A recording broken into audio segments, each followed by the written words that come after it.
तमाम आदिवासी भाइयों और दूसरे समाज के लोगों, आप सभी को इसी भील प्रदेश के मुस्लिम समाज की तरफ से जोहार सलाम। हम आपके साथ कंधे से कंधा मिला के खड़े हैं और खड़े रहेंगे, लेकिन इसके पहले भी खड़े थे, आप सबको पता है। लेकिन मैं इस आदिवासी समाज की दुर्दशा उसको देखकर हमेशा मेरा मन व्यथित होता है।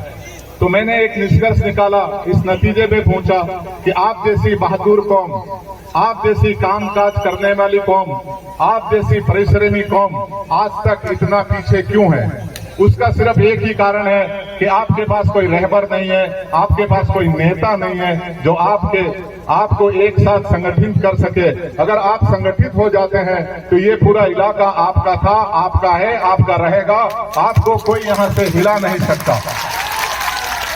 मैं आपको एक बाज का एग्जाम्पल दूंगा। बाज पक्षी होता है जिसे हम लोग शाहीन कहते हैं, आप लोग ईगल कहते होंगे। उसके कंधे पे एक रेवेन नाम का छोटा सा पक्षी बैठ जाता है। वो बाज उसके साथ लड़ाई झगड़ा नहीं करता है, वो बाज अपनी उड़ान को ऊपर उठाता है और जैसे जैसे उसकी उड़ान ऊपर उठती है वैसे वैसे ऑक्सीजन लेवल कम होता जाता है। वो रेवेन पक्षी अपने आप ही वहां से कूद जाता है, अपनी जान बचा के भाग जाता है। इसी तरह से आप लोग भी अपनी उड़ान को ऊंची उठाओ और इतनी ऊंची उठाओ कि जो लोग आपको गिराना चाहते हैं, जो लोग आपको धोखा देना चाहते हैं, वो खुद ही भाग खड़े हों। तो इसके लिए सबसे पहले आपको शिक्षा पे जोर देना पड़ेगा, क्योंकि आप लोग सिर्फ एक जगह पिछड़ गए। आप शिक्षित परिवार बहुत कम है आप में। पुराने जमाने में तो कोई पढ़ता ही नहीं था। आजकल भी जो पढ़ते हैं वो सरकारी स्कूलों में पढ़ते हैं और सरकारी स्कूलों की हालत आपको पता है।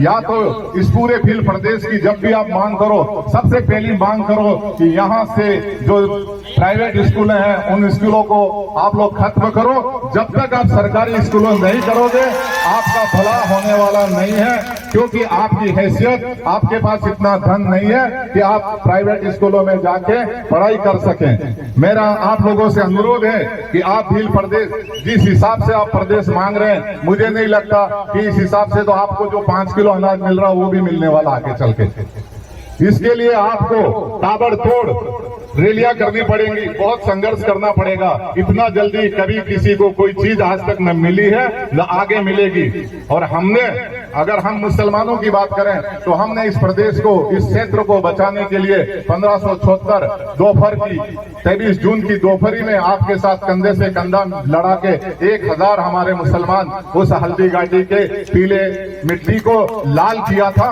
ये इतिहास गवाह है। और बरसों से हमारे नाम से इस पूरे क्षेत्र में एक बहादुरी का इनाम दिया जाता था, जो हम पठानों के नाम, हकीम खान सूर के नाम से दिया जाता था। लेकिन आजकल इन सरकारों ने वो इनाम भी बंद कर दिया, तो हमें दबाया गया। लेकिन हम अपनी जगह पे बैठ चुके हैं, हमें अब आवश्यकता नहीं है। हमने अपनी मेहनत और मजदूरी से हम आगे बढ़ने की कोशिश कर रहे हैं। लेकिन आपको ये क्षेत्र पूरा आपका है, आपको एकजुटता दिखानी होगी, वरना आप आगे नहीं बढ़ पाओगे। मैं 4 शब्द कहूंगा जो हमेशा कहता हूं, न हम सफर न किसी हम नसी से निकलेगा, न हम सफर न किसी हम नसी से निकलेगा। ये हमारे पांव का काटा है, हम ही से निकलेगा। ये जो तकलीफें हैं, ये जो दुख हैं, ये आपके हैं। आपकी मेहनत से ये खत्म होगा, आपकी एकजुटता से खत्म होगा। आपकी एकता को मैं सलाम करता हूं। आप बहुत एकजुट हो रहे हैं और आगे भी होंगे। इस बात का सबूत अभी इस इलेक्शन में दिया। आपने पूरे 10 लाख वोट दिए, इससे ये तो साबित हो गया कि आप एक हो गए हैं। लेकिन अभी बहुत जरूरत है आप लोगों को आगे अपने लिए काम करने की। और जहां तक हमारा सवाल है, मुसलमान आपके साथ कंधे से कंधा मिला के चल रहा है, तन मन धन, जहां भी हमारी जरूरत पड़ेगी हम आपके साथ हैं। जय भील प्रदेश, जय आदिवासी, जोहार सलाम आप सबको एक बार और।